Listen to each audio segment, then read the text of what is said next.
Okay, I think we can slowly proceed to start the meeting. We have a rain here, so I hope that it doesn't create too much noise in here. Welcome everyone to the Institute of Bioinformatics Research and Education Bioinformatics Club. And before we begin, I have to say a few words about this event, what it is about, and what we'll be doing in this series. So first and foremost, we have a couple of requests for the people who are joining us.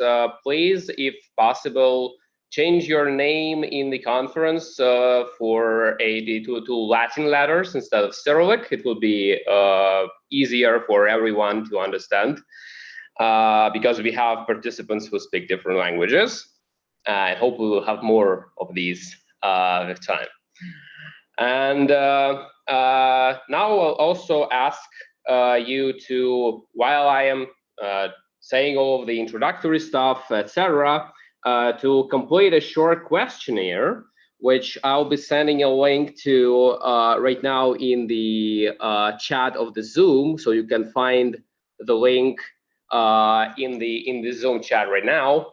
That's a very short 4-question form, which we'll discuss right after the beginning of the seminar. So now let me again say a few words about the seminar itself. So what is this event about? What is the Bioinformatics Club?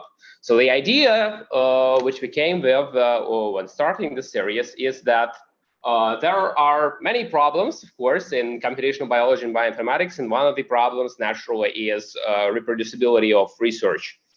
And I think this picture, which is given on the slide, summarizes this problem best, especially in some aspects like pipelining, etc., which we'll be discussing in this series. So when there are a lot of standards, a lot of ways to do different things, people usually tend to look at this and say, okay, so there are many different ways to do this thing I want to, and hence probably we have to develop some new standard which will help us to do it better. And unfortunately, it usually ends with making another competing solution, another competing standard, which does not become a standard in a strict sense of the word, but is rather one more way to do some stuff, which is a pretty bad problem, especially when you are talking about reproducing scientific results. When all people use different methods, it's kind of messy. And the idea of the series is to not provide certain skills, so we're not going to be like educating you into how to do this and how to do that. We'll try to provide the links to tutorials, to guidelines, but the general idea of these meetings is to have a discussion of how people do different things and which approaches, which methods seem to be the best ones. So that's our main idea here. And having said that, I'd also like to show the outline of what we're going to be talking during this first session of our discussion club. So we start today with discussing the data and code sharing strategies and solutions. On the next meeting, which will take place in 2 weeks, so we'll talk about pipelining, we'll talk about different strategies to construct the analysis. Then we'll also discuss different solutions for software dependencies and managing them using virtual environments and using containerization. And in the final 2 meetings, we'll talk about R Markdown and Jupyter for organizing the code for data analysis, and also we'll talk a little bit about cloud computing. And this is the outline of the whole series. The meetings will be held bi-weekly, and hopefully there will be no deviations from this schedule. Now I'd like to introduce people who are here with us and who will be serving as experts to whom I will be primarily directing my questions during this discussion. So we have today with us first Gennady Zakharov. Gena, are you with us? Oh, yeah, I'm here and just need some time to unmute. So do you hear me well? Okay, sure. Thank you so much. So Gena works at the EPAM Systems and has a pretty solid experience of developing software solutions for genomics and bioinformatics. We also have Roman Chernachik. Roma, if you can say hi and introduce yourself in a couple of words. Yes, hi everyone. I'm working in JetBrains research, and my field of interest is human aging research. So mostly I'm working with whole genome bisulfite data, and also our lab does several bioinformatician tools like Pickcoder for ChIP-seq, our genomic browser, and a special plugin for PyCharm that allows you to work with snake-make pipelines easily. Nice, thank you. And I'm not sure whether we have already with us Alexander Predelos from Wellcome Sanger Institute. Alex, if you are already here, please say hi and a couple of words about yourself. Yes, I'm here. Hi. Yeah, let me start the video, I guess, so people can see me.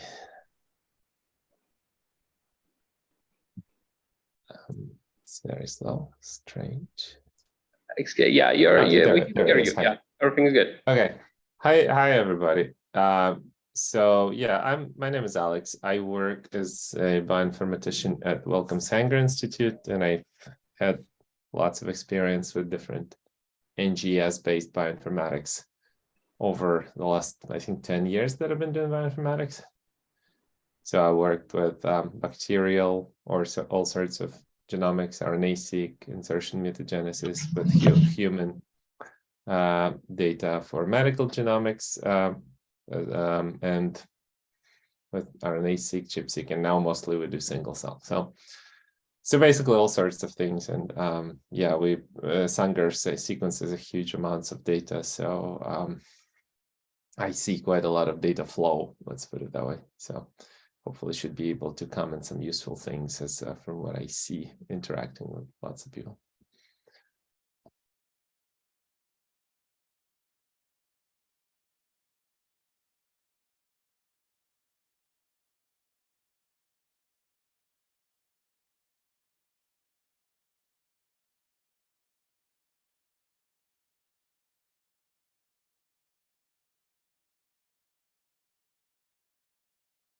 Can't hear you if you're saying anything. To unmute, yeah. Yeah, let it do this. Okay. Good. Sorry for that. We have a lot of problems with the sounding device in the room we are. So that's sorry for that. Yeah.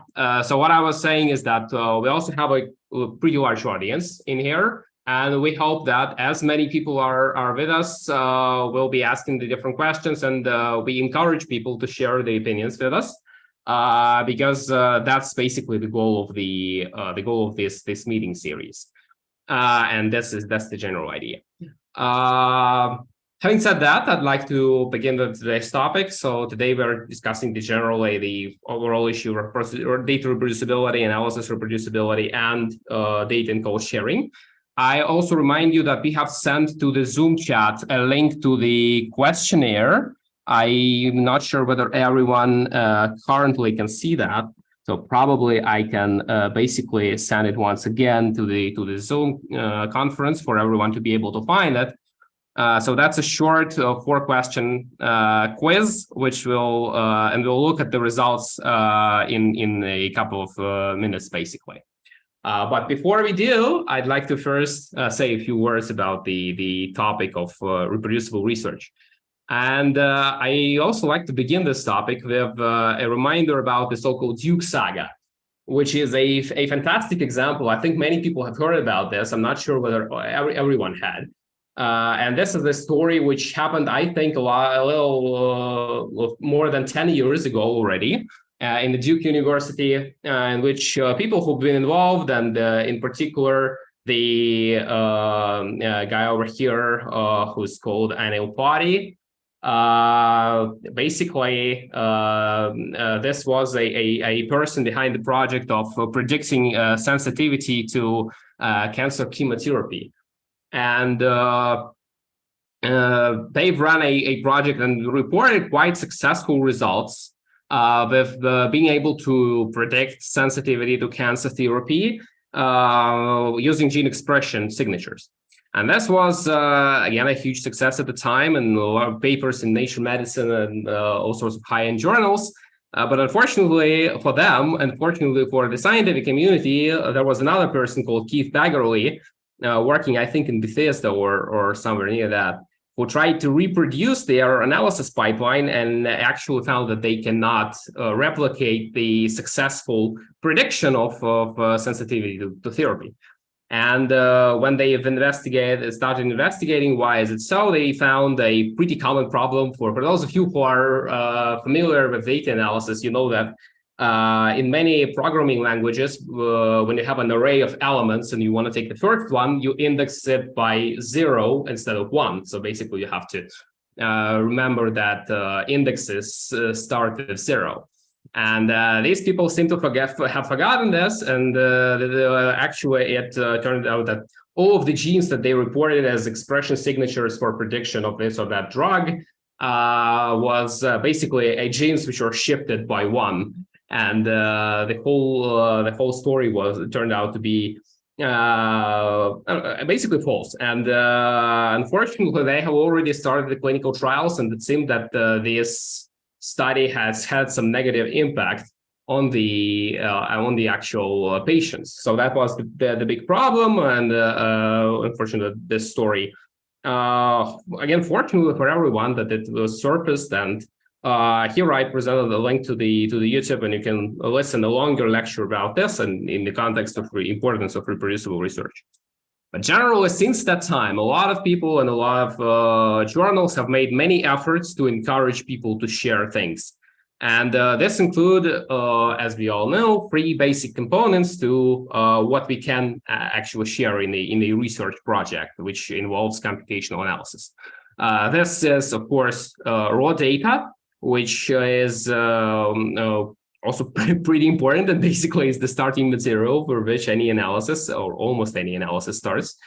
But unfortunately, sharing raw data has a lot of limitations. I think we'll consider them a little bit later in today's seminar. And also, there are 2 more things which people can develop and publish online or in other ways. And these include data, intermediate data files, and code, which was used for this analysis. And as a separate thing, which is also related to general analysis code, is our software tools, which are pretty commonly being developed, and there are a lot of solutions which are being introduced every day.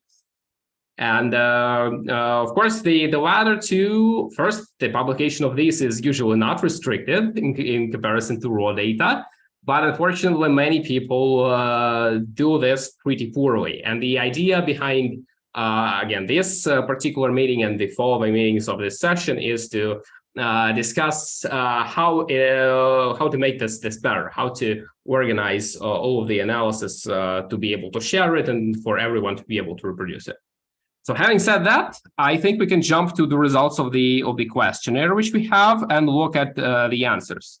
So basically, we had a short questionnaire, and we asked you 4 basic questions. So let's. I've already corrected that. Yeah, so basically, we have 27 replies as of now. So first, we've asked you about your experience, so whether you are an entry-level bioinformatician, an experienced bioinformatician, or not a bioinformatician at all, which is fine, of course. As we can see, most of the people who are responding to this questionnaire, or these 27 people, are either entry-level or experienced bioinformaticians, which is good. So that means that this sample reflects the opinion of a certain part of the bioinformatics community. And basically, we have 3 questions which are related to data sharing and the tools for data sharing. So first, we ask you whether the publication of data in code actually impacts your opinion about the research results. And here we can see the results of that. So first, there was no one who answered that publication of data in code does not affect anything and does not matter. So everyone in the audience, every one of you, considers that that's an important part of the research pipeline. But in terms of what people say in terms of how critical is this, most people naturally answer that if the data are published, we consider this as more credible. But basically, very few people say that if the data and code are not published, that this study is meaningless.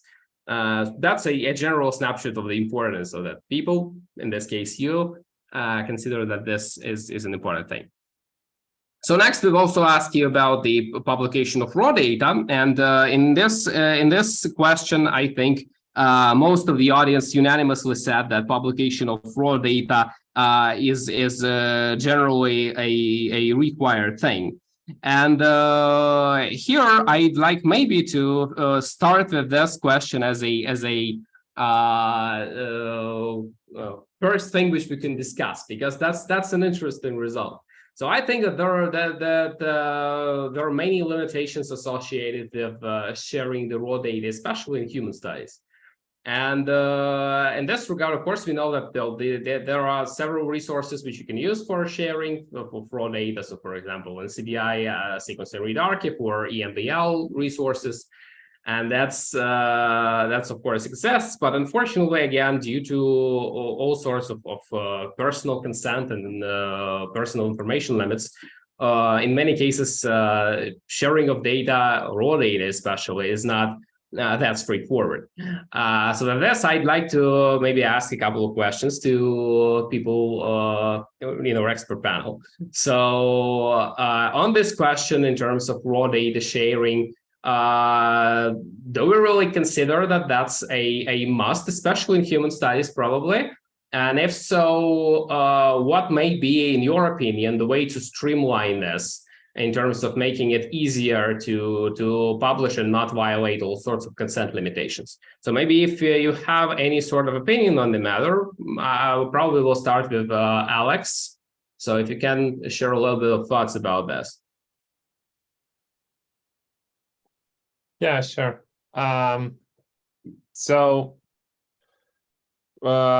I guess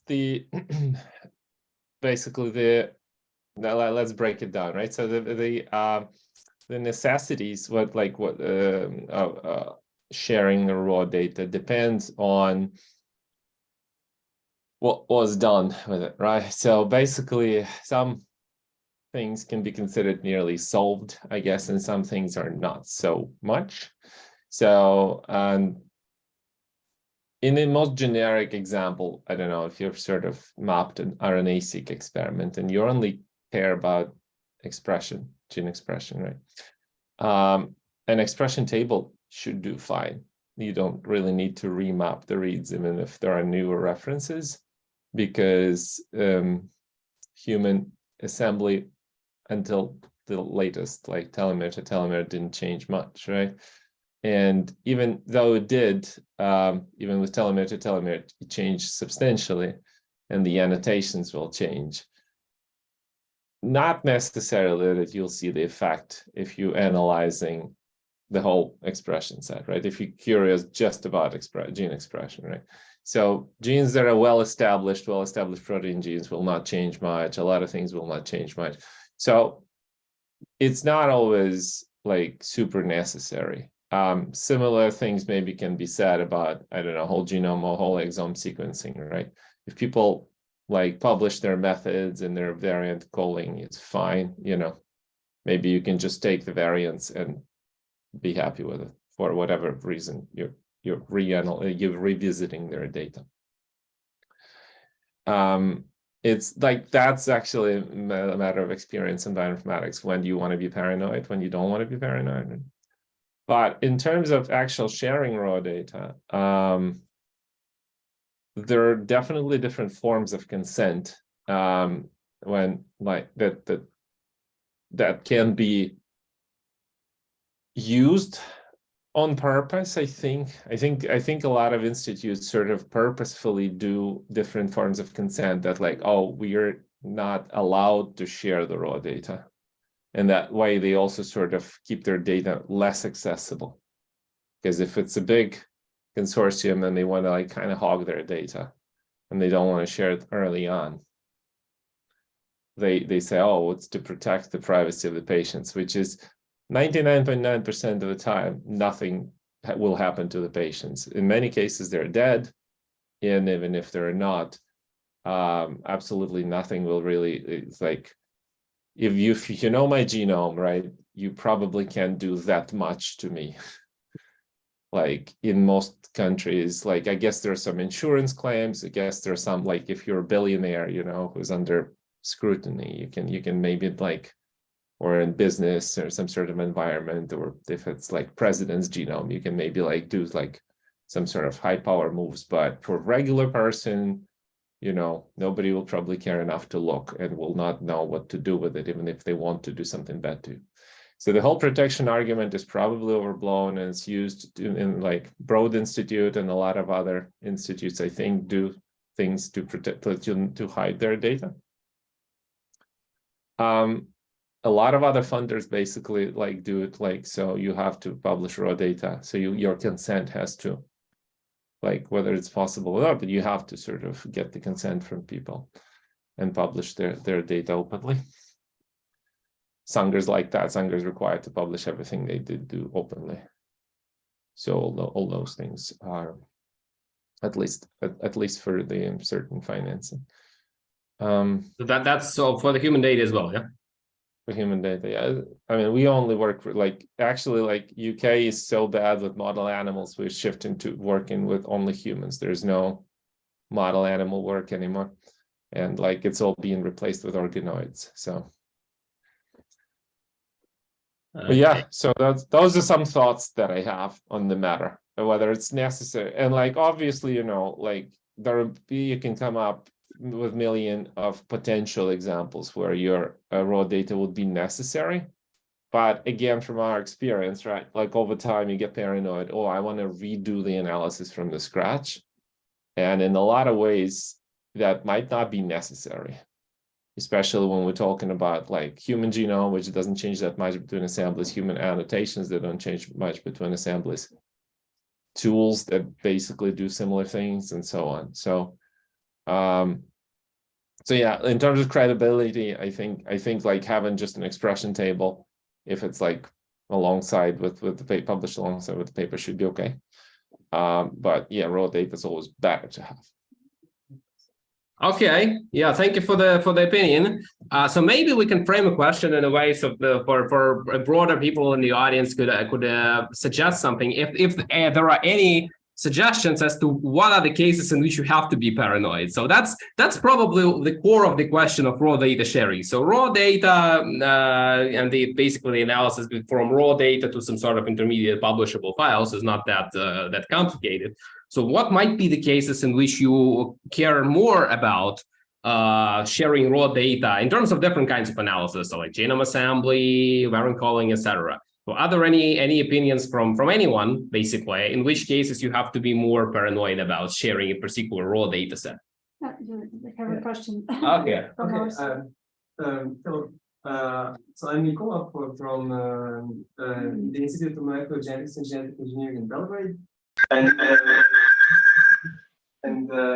we need to make this data management plan for a European project, and we have the same dilemma whether to share patients' data or not, and we have also ethical and legal issues to settle, and we were not sure if we are allowed to share those data. Okay, of course we need a consent from a participant, but maybe even that wouldn't be enough. But our lawyer, he told us that we can, as long as we don't, as long as the participant cannot be identified. So yeah, so that is about this ethical issues. I don't know if anybody has a similar experience, and about the repositorium. I don't know if anybody did that, and what repository would be suggested for such, and what format? Maybe FASTQ format or some other format? Yeah, so basically I think that regarding the question of the platform, for if again we are considering sharing the raw information, the sequencing data, then I think there are two generally best platforms or most used platforms for this case. The first is the NCBI sequencing read archive, which if you are publishing not only the sequencing data, but also the phenotypes, in a particular case, you may want to upload this to the so-called dbGaP, which is the database of genotypes and phenotypes. And unfortunately, this is a lot of trouble in terms of accessing the information, and basically the data which are stored there are mostly dead in terms of few people can actually access them. So if you want it to be more accessible to people, probably you have to upload this to SRA without much patient information, only maybe ethnicity and some very basic things which can be coded and maybe even in the sample name. And the second option is the European thing. I think that there is the European Nucleotide Archive or something like this, which is maintained by EMBL. But I think that more people are uploading to NCBI rather than to ENA, but I'm not sure. Maybe someone also can comment on that. Okay, the Roma would say something, and Alexander. Yes, I want to say that we use, for example, Synapse because it's certified for storing human data. And as far as I know, NCBI doesn't match our criteria because one of our projects has private funding, non-NCBI related, so non-NIH related funding. And as far as I know, from my API, that we cannot use it for storing our sequencing data. And so we recommend to take a look at synapse.org. Also, I want to add that from my point of view, there are lots of cases when you want to see also these reads data. For example, when you want to reanalyze your data with some new tool, with some new pipeline, or when you just want to validate your tool and you need this raw data, or when you're not enough, or when you not trust the quality of your data and you want to check it, because not always it's probably reported in the article, then raw data will be also useful. That's all. Okay, yeah. Well, the thing about the tool development is a nice kind of argument in terms of sharing. But for tool development, probably again, especially from the development perspective, probably having a gold standard data set should be pretty enough. So you probably want to reanalyze the raw data only in case you are like really suspecting that something should considerably change after you use a different method. I'm not, but maybe in a particular use case it might be so. So if you are, as far as I understand, you have faced this issue of what you've been working with. So you sound like a person who wanted to get some raw data from somebody. If so, what was the use case?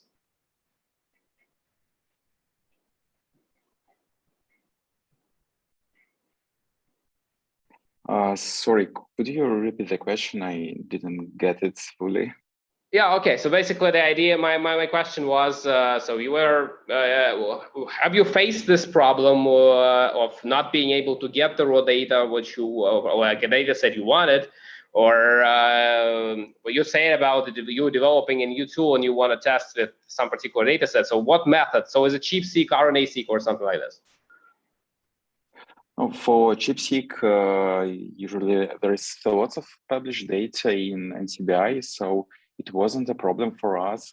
As for whole genome bisulfite sequencing data, so we managed to find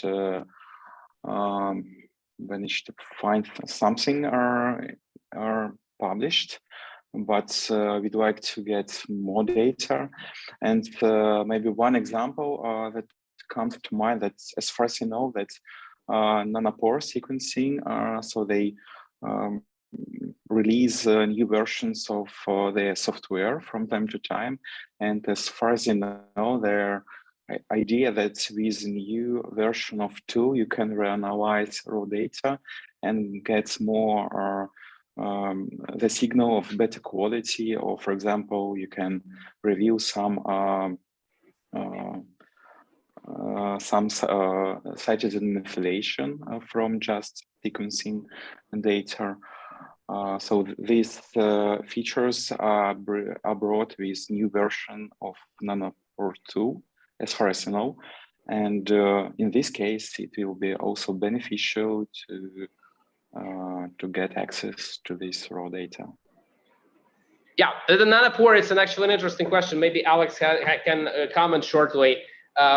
Is there any platform to share the FAST5 files which are produced by nanopore? Because I think most sequencing read archives are usually consider FASTQ as an input. Is there anything to share the FAST5? That's even worse. That's even worse in that respect, because you said, like, if you have FASTQ files, that's considered given raw data, but it's not in case of nanopore, right? Because you'll change substantially if you sort of redo base calling. No, nothing. What people in big projects that we saw before, right? They just bought big cloud allocations, like, and posted links on GitHub. That was it. So you basically can just download it.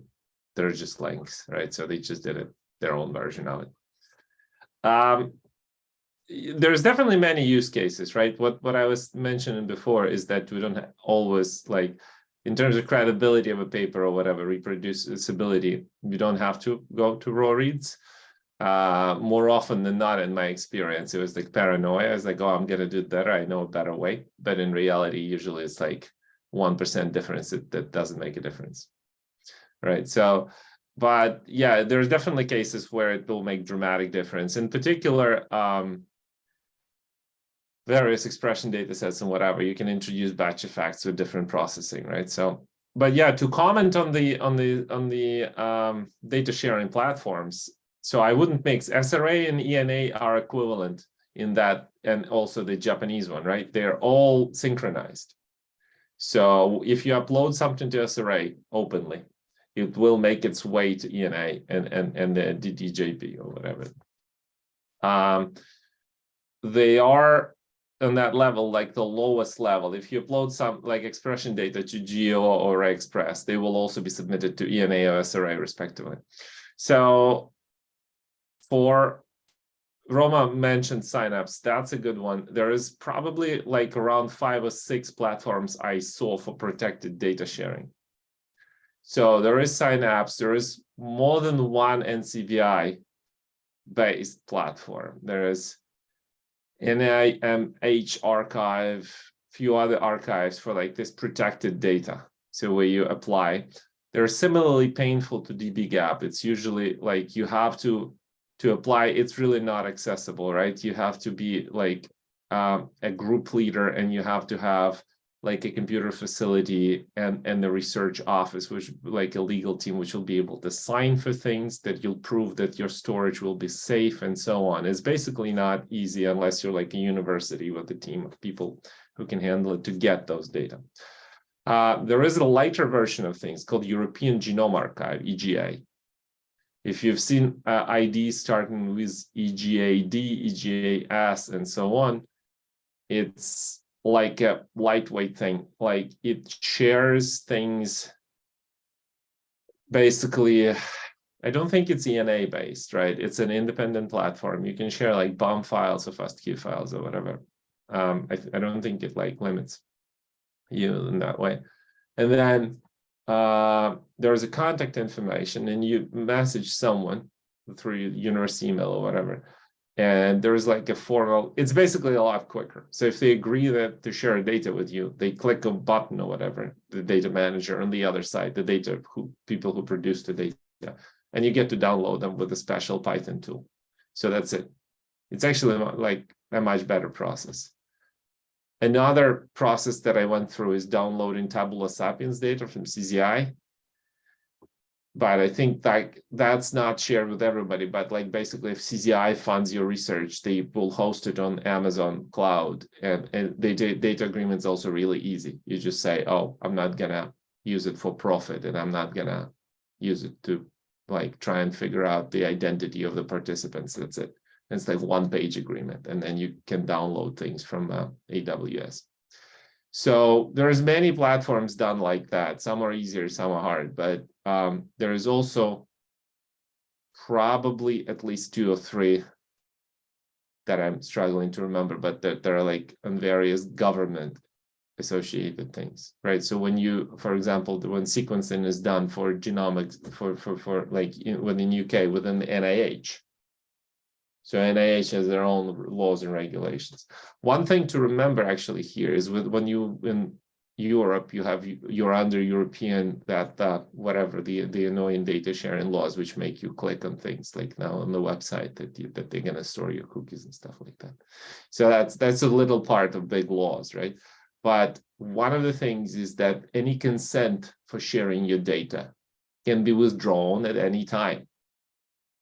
So if you have people participating, so it's different from like being allowed to share. People can tell you, you can share my data, you can do anything you want, right? And then you share the data, but then they tell you, stop, I don't want to do it anymore. And for example, we had a multiplexing experiment where like a 10x thing was run with 3 donors, and they were all mixed together. So we had to identify that one person who withdrawn their consent and fish out the reads from the mixture, which was an insane experience for people involved. Yeah, so basically it's like legally you have to remember that part. But yeah, in my experience, EGA is the most convenient one, European Genome Archive. So I'd recommend that one. I don't know if it's like you need to pay for it or you need to be for profit, non-profit. I don't know the legal part, but it's within European legal system. So it's if your consent fits into that, you can do it like that as well.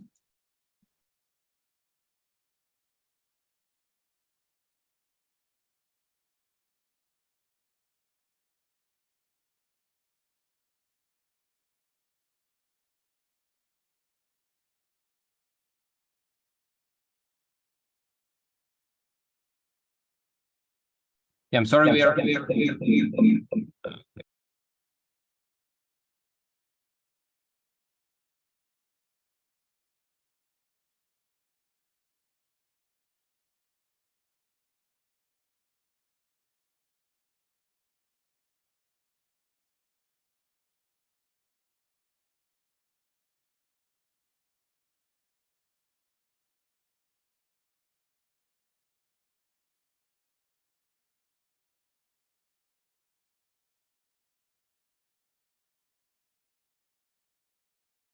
Yura, sorry, we don't hear you.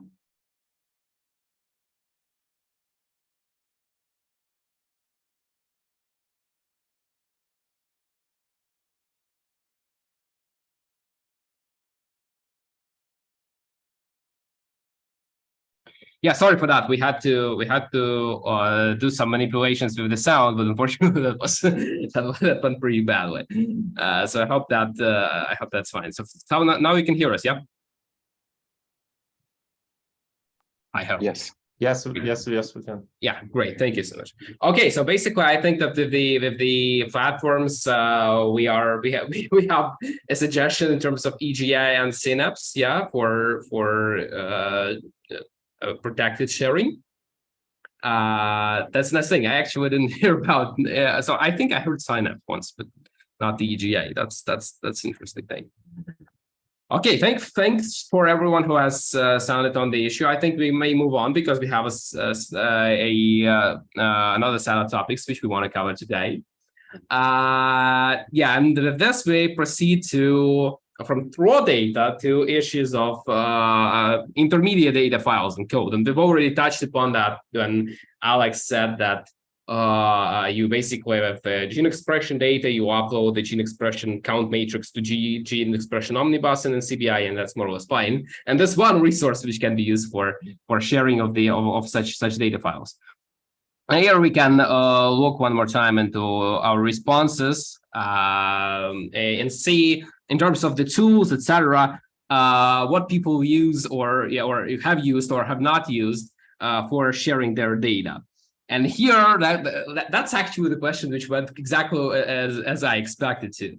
That most of the audience say that, well, most of the participants, and actually a very high percentage, like 22 out of 29 respondents, say that they've used GitHub for sharing the information. And I think the runners-up are naturally NCBI, which is also quite expected, and general data sharing options like Google or Dropbox. And all other things which are listed in here, including the laboratory websites and platforms such as Zenodo, which we'll, I think, talk about closer to the end of the talk, are the least used. But that's a snapshot of what people are using here. And again, first thing is GitHub. So that's basically the second part of the seminar which I wanted to shift to, and which I wanted us to consider. So yeah, when we are talking about GitHub, I will say a few words before we move on to the discussion, a few words to introduce people who are more entry level, who've never used it, to what this whole thing is about. So basically GitHub or other Git platforms use Git in their name, which is an open source version control system, which is mostly used by software developers, and software developers are naturally the ones who I think came out with the technology. But it's spread, I think, in the middle of the last decade to the research environment, and now people in the research, and as our little quiz validates and confirms this assumption that people use this quite often. So what are the benefits of Git, and why is it used so much? So basically, Git as a version control system allows to do many nice stuff with a set of files and directories within a particular project. So you can, first and foremost, it provides all sorts of functionalities for changes tracking. So if you do different edits to different parts of the code, or you update data files, all of these changes are stored as so-called commits. And basically, you can look into commit history, and you can track back the particular version of the file or script which was used at a particular time point. So that's one nice thing about that. The second nice thing is that if different people make edits to the same project in terms of either programming code or, again, data, Git allows to identify the conflicts between the changes which are introduced by different people, and then it requires you, not only allows you, but requires you to resolve the conflicts when you merge it into a single project. And the third thing, which I think is also very important, is that, especially that's important for software developers naturally, that you can maintain different branches of your software or project or other projects. So basically you have a main version, which is usually called master branch. And then if you are doing some edits, which you don't want to be a part of the general final set of files, final data set, or final software, you make a separate branch for this case, do some edits in the separate branch. And then basically you can merge the results, the edits you made, into the main branch. So basically combine changes you've made separately with changes that were made in the main part of that. into a single like, final set of things. And that's why get is very powerful, because it has all sorts of these functions which allow you to do these complex manipulations. Again, in programming, especially when you have a software tool which is large, which has many program files, many executables, etc. That's very useful. If many different people are working on different like parts of it, different functions, they may do it separately and then like merge it all together. But again, the scientific projects usually are a little bit different from software. Some scientific projects, research projects, include software development. And this is one part of the story, which is also important, of course. And the second part is when you are publishing not a ready-made software, but rather a set of files and scripts which you've used in the analysis for basically making a set of results you describe usually in a paper. So in this manner, you have a repository, a Git repository associated with a particular paper. And usually there is a link to this repository which is provided within the paper. And in this aspect, there are many questions which arise and which many people have questions about. So how should we use these technologies in terms of research projects? So what shall be done and what should not be done? And the questions which I think are the most important and the most commonly appear are, first, how should you structure your repository? So what basically should be there, what you should upload, what you should not upload, so how you should organize this in terms of like maintaining a particular structure of directories, splitting by parts of the paper, etc. The second issue, which is the related one, is basically how well should you document this? So what's the degree of description in terms of how you describe what this or that part of your analysis is doing? And there are also a couple more questions which are a little bit more technical. So first is, are updates to repositories welcome or not welcome after you publish a paper? And a very technical thing about the actual platform, which is better. I think GitHub is by far the most common, but there are other things. There are Bitbucket. I know people who have published Bitbucket, and there are some like this in our audience. Maybe you can sound off on terms of what was the motivation of choosing Bitbucket in comparison to others. But I think GitHub in here dominates really the research domain pretty heavily. So there are a lot of questions, and I want to illustrate what I'm talking about in terms of the first two issues about the degree of documentation and the structure. So basically, we may have repositories for software tools, and I will show you a couple of cases. So for example, this is GitHub. This is what it looks like. If you see a logo like this, that's GitHub. And essentially, that's a repository for a software tool called Proteus Sushi, which is doing some manipulations with post-translational protein modifications. And in here, basically, you have an example of what it looks like. So for those of you who have never seen a Git repository, that's how it looks. You see all sorts of files and directories, modification dates, description of the commits or like batches of changes which this particular file was updated or created. And in most cases, you see a README file which describes the contents. And in this case, why I'm showing this example first, because that's a tool which is pretty nicely described. So basically, you have to scroll quite a fair amount of time to reach the end of this. So that's a pretty solid and pretty detailed description of different kinds of things which you can do. There are some screenshots because that's a graphics it has a graphics interface in there. So a lot of different information, and which is also structured in some form. And in terms of the code documentation, it also has, so for example, if we go here and if we go to a certain function, so for example, like this, and in a particular code file, they also basically, when they define a particular function in the code, which does some stuff, they spare a fair amount of file to basically describe what it does. So for each piece of code, for each function which does something, you have a description of what are the arguments, what are the return values, which of course is quite nice for people who are trying to basically take the software and maybe manipulate it somehow, or take a particular function out of it, or do some sort of stuff. So that's, of course, is nice to see this. And for a software tool, that's a naturally important thing.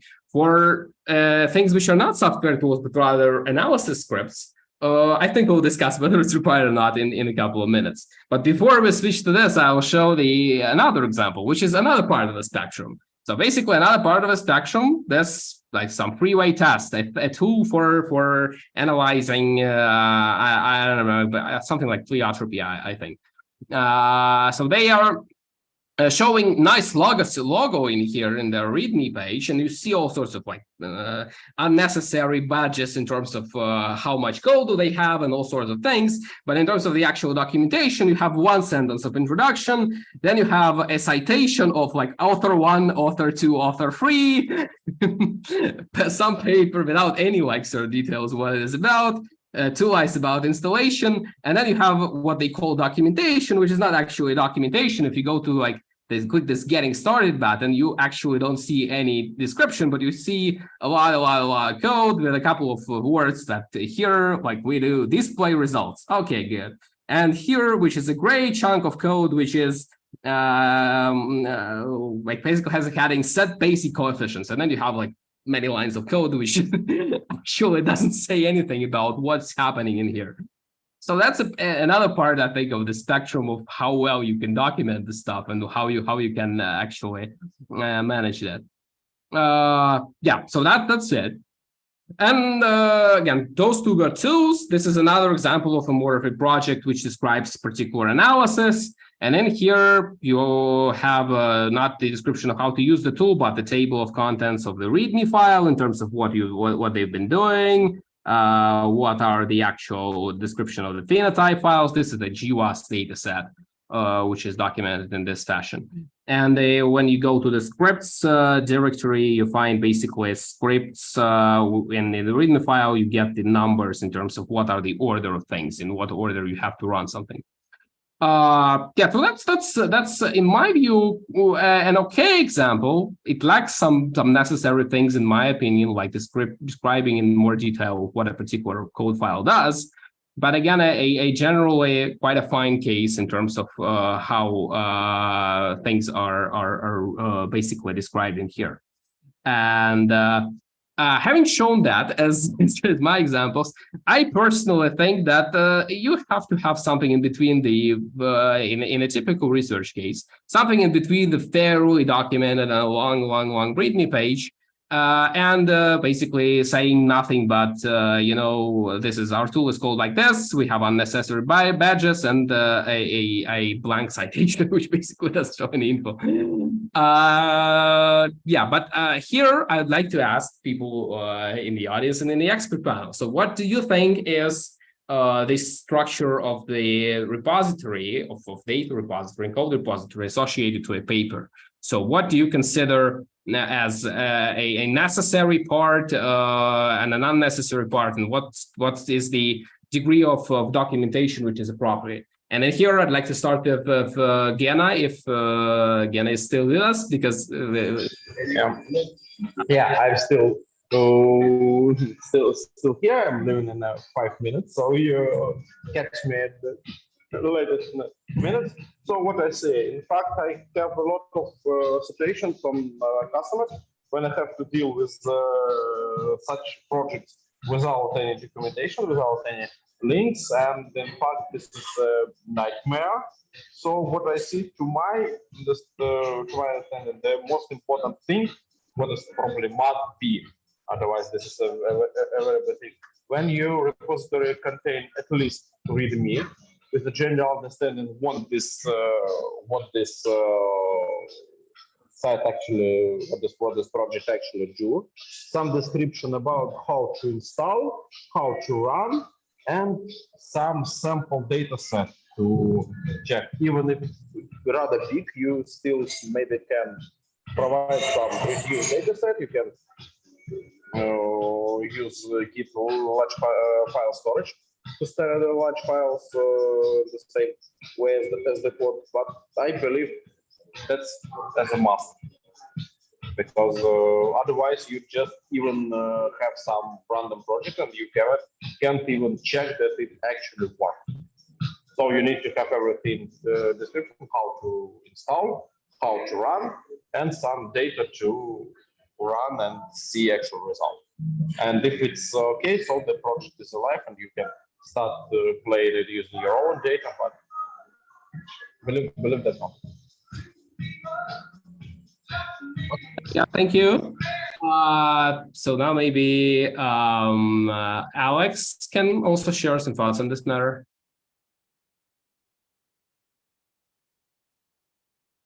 If it's still with us. Yeah, I am. Great. I'm probably not very alone, but so I guess we can basically say that pretty much everything we published through Bioinformatics Institute, right? We tried to make a repo.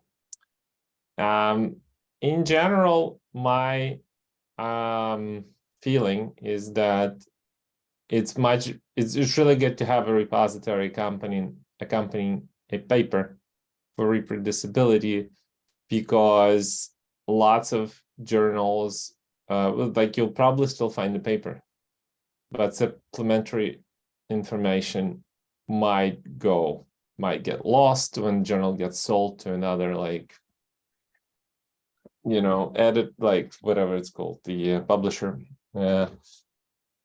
So, and also, I think you mentioned before when we discussed it, whether it's good or appropriate to update your GitHub after the paper is published. I think it's perfectly fine because GitHub has like stamps, right?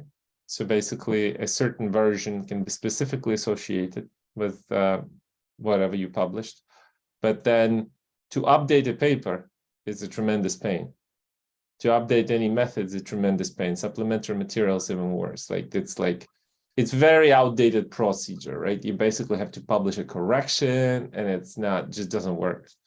The things like PLOS Biology or whatever, the PLOS editors in general, they have the versions of the paper. Sometimes you can, like, that can be a bit more natural, similarly to bioRxiv and whatever. But in general, like if you fix a bug or if you do things, you should be able to fix it. And yeah, and basically, like one repo for one paper, like GitHub, even free GitHub allows you up to, I don't know what it is now, 100 megabytes. So like archived, you can have lots of tables, files, images, not huge ones, but like decent size. So you can almost have the whole workflow there. So okay, may I also jump in? So I totally agree about the updating, but it's a very good point to create something like a release tag and to point the paper to this release tag and make only some small updates and changes, like a bug fixing. If you're changing the code and making some measure updates, so believe in this case you need to create new release tag. And what else about the paper? I believe that that's of course discussable, but what I believe that the good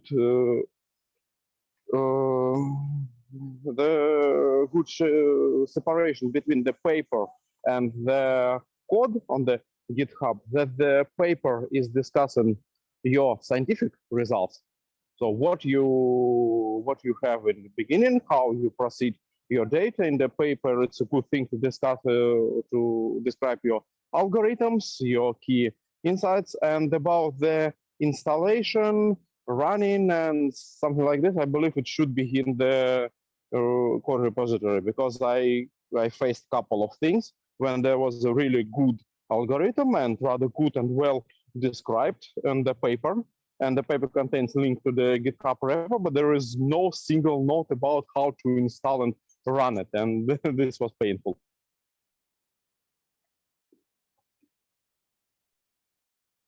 Yeah, thank you. Alex, maybe you can add a few words about the structure of the repository. So you said about the importance of it, and I generally personally agree with this very much. But what do you consider a good level of description in terms of like documenting, README, and structuring the files, especially in a research project, which is not about the tool, but a set of analysis code and files?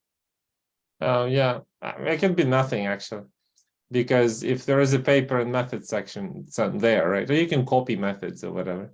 So it could basically be, yeah, the documentation, like if there are scripts that are actually genuinely kind of can work, you know, there's no like laws. Obviously, if you're interested in people being able to reproduce, you think it's good to sort of comment on like run this script and then run this one and then run this one, and you'll need this and that. But, you know, in general, I think when it's a tool, then the one thing that stands out always is, you know, description of like how to can be very like person to person basis. So one thing that like makes the most sense is tutorial. So like download real data, install real tool, actually run it, and you'll understand everything like with hands-on thing. So like if you were publishing a tool, make sure it has a tutorial, like an actual use case. But if it's just reproduction of an analysis, I mean, it depends on like how it's organized, right? If it's something that can be done as a notebook or a notebook style, like I personally not a huge fan of R notebooks, mostly because it's just kind of like cluttered, right? So like R code with comments, that should work as well. But yeah, I think more important maybe than the README and the documentation is like an environment file or something, how you ran it. Because if you did it like in virtual environment or any of that, like YAML file can be helpful, or you can Dockerize things, and you can do like any type of thing, like so the environment matches. That probably usually more often they just like run something and it just throws an error because the R version changed, and you're like, okay, I'll never know what they meant there, right? So that's probably a bigger deal than the README, other than like if it's just scripts and if it says what the scripts, like name the scripts, I guess, like what they do. So it makes sense. Don't make it like script 1, script 2, script 3. And then yeah, you know, that should be really like, just keep it reasonable software practices, I think, basically, like, you know. Okay, yeah, thank you. So maybe Roma, do you have something to add to that, like your view on this? Yes, so it's from my point of view, it's completely different stories when you have some tool and when you have just some bunch of scripts and IPython notebooks for generate some images, or it's more important to generate some files, preprocessed files to use in the paper. So once we try to make our pipeline like a tool that we had some small input data and we had tests for that pipeline, but it's really requires too much effort to support it because your pipeline constantly changes and you need to fix all these tests, and it's really no sense to do that. So from my point of view, it's important that anybody who want to figure out how this data was preprocessed, that he had some coding examples or some data, some IPython notebooks where you write all this information, how to generate your intermediate files.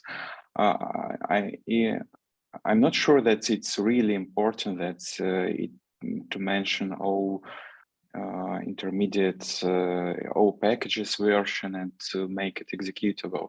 So usually it could be enough just to look through the code, understand which parameters was used, but annotations or genome assembly at least, in order to reproduce results. So if you have lots of time, you can do your best, but usually you don't have enough time to polish it to some very great level. So this is my point. Yeah, thank you. I have to say that I generally agree with the last thesis, which was which we heard from Roma, because in terms of analysis code, when I had to look into people's repositories in terms of figuring out how the analysis was done, I wasn't actually, in many cases, trying to like take and run the scripts from the beginning to the end. I was more commonly I was looking into basically particular arguments to software or to arguments to functions or the order of the things, just to understand whether a particular mistake could have been made in a particular place. Yeah, so in this regard, yeah, I kind of agree with the idea that if your code is sufficiently well organized for people to be able to maybe not even execute it, but just to understand what was done and how it was done, it is like the primary goal of publishing all this stuff. Yeah. So now I would also like to give maybe floor to people who are with us in the audience rather than the expert panel. So because I think that's an important issue about like structuring of stuff in repository. So if anyone has to say anything, I see that I think Roma has a hand up. So do you want to add something? Yes, small addition. So we don't. Internally in our team, we have some GitHub repository for all our projects. I mean, not software too, but for data processing projects. So we push, we commit there our different IPython notebooks, scripts, etc.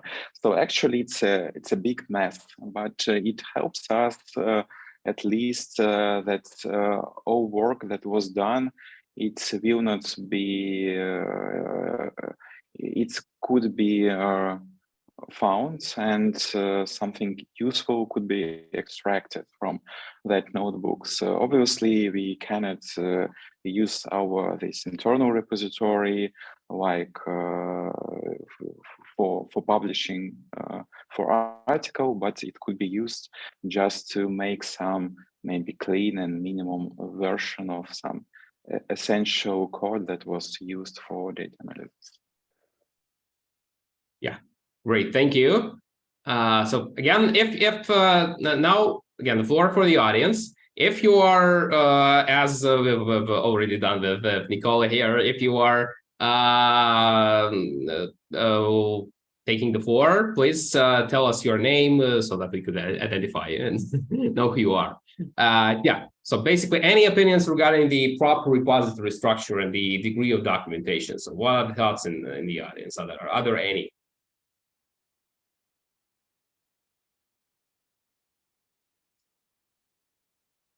Basically, you are free to unmute and go forward.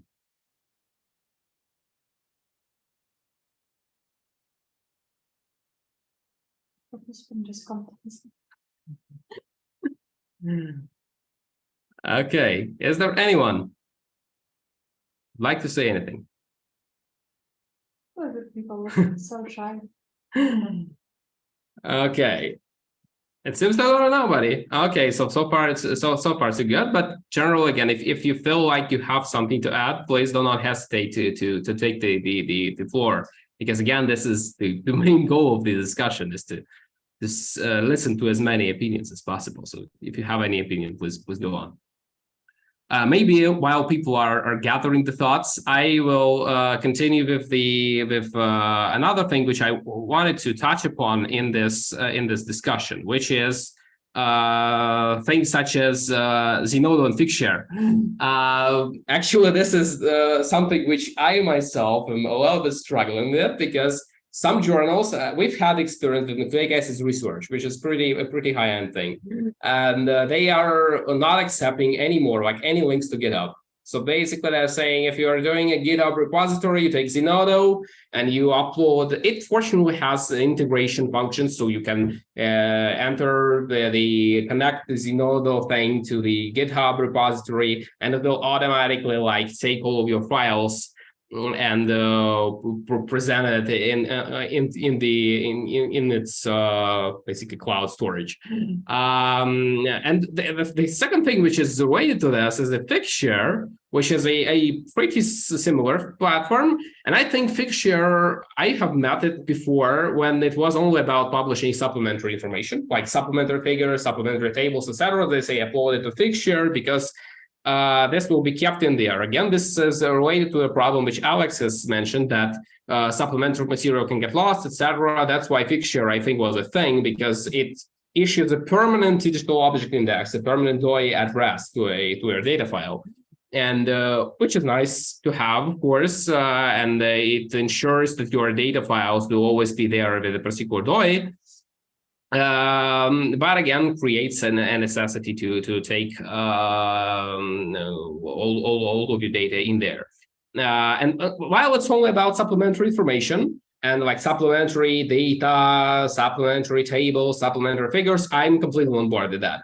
But when it comes to code, I really do not actually completely understand why is it so? Why do they require posting code from GitHub and basically taking it from GitHub and uploading it to Zenodo or Figshare? Because I think that this disturbs and basically destroys the idea of GitHub as being a place where code is managed properly.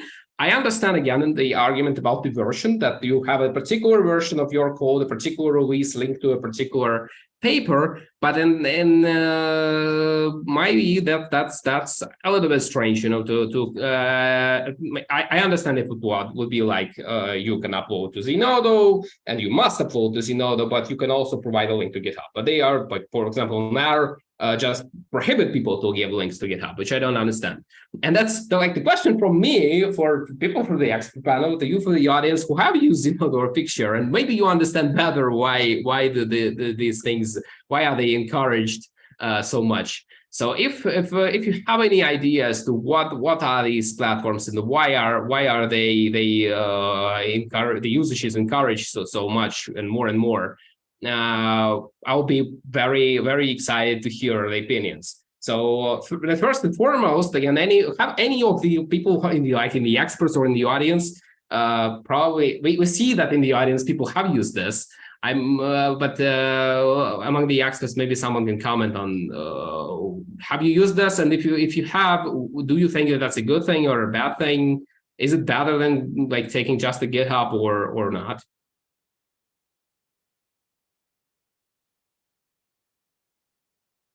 So maybe not to wait for people to take the floor. So Ram, again, Alex, have you used this, any of these?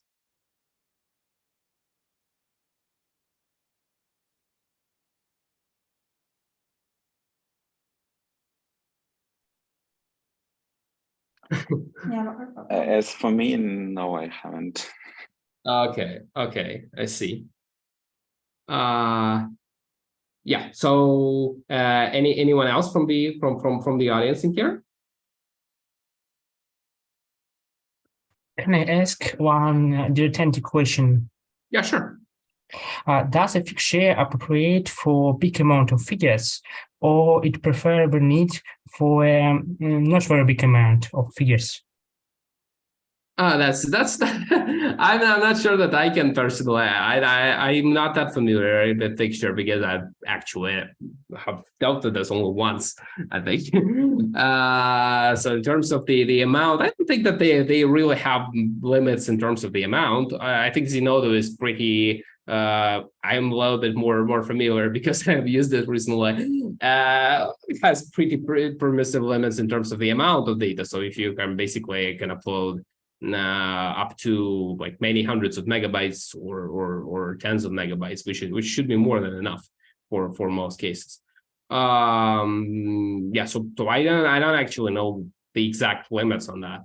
But my question is here. So as far as I understand from that, no responses being heard from people and other experts in the audience. No one really thinks that that's a thing. Yeah, but again, if anyone has anything to comment on this, please go on. Thank you.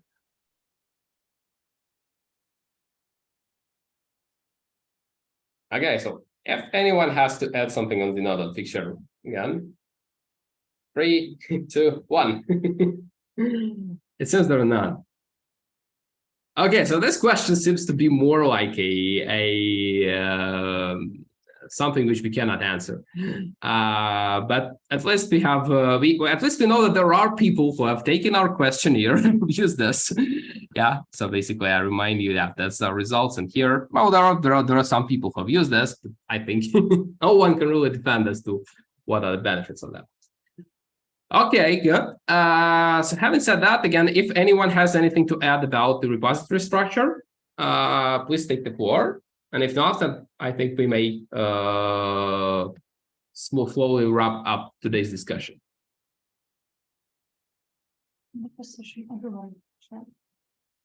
I understand that. Okay. It seems like there are no people who want to take the floor and say something. That's okay. Then probably I think we've heard from the experts so far that again, the first thing which I think both me and Rama agreed to is that like having code published at least in some way is absolutely necessary, and the audience answers also support that if you have code published, that's like a more credible thing. Second, yeah, that if it is understandable, it is even maybe more important than it being executable, because people will look into how you did this rather than trying to take it and completely running it. But of course, yeah, making sure that it is possible to run it, that every script is named according to its function, to what it means and what it's meant to do, also is a nice thing. I think we didn't see here, and we didn't hear any apologists, like people who support the heavy documentation, like in this example which I showed, the party sushi thing, when they have like a README which lasts for your entire life. Yeah, and this is nice because I totally know that there are people like that, and they have even like had some discussions before.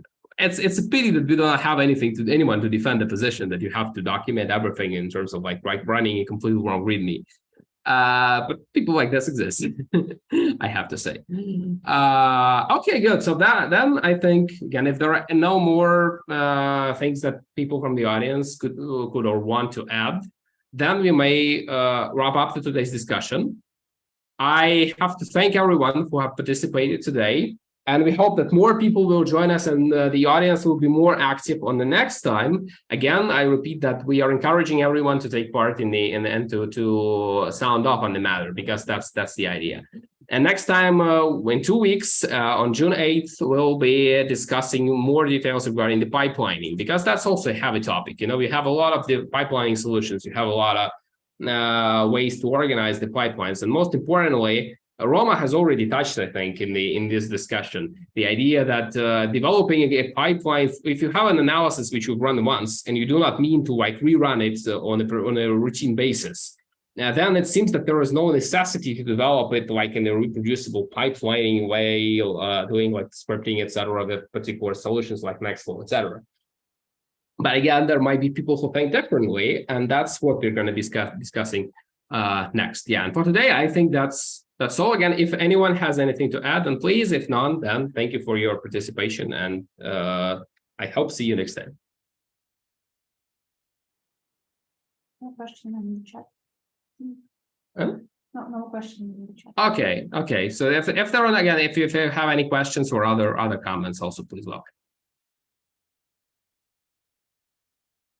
Okay. So it seems like we're finished for today, yeah? Okay, then thank you so much and see you next time. Yeah, and that's all for today.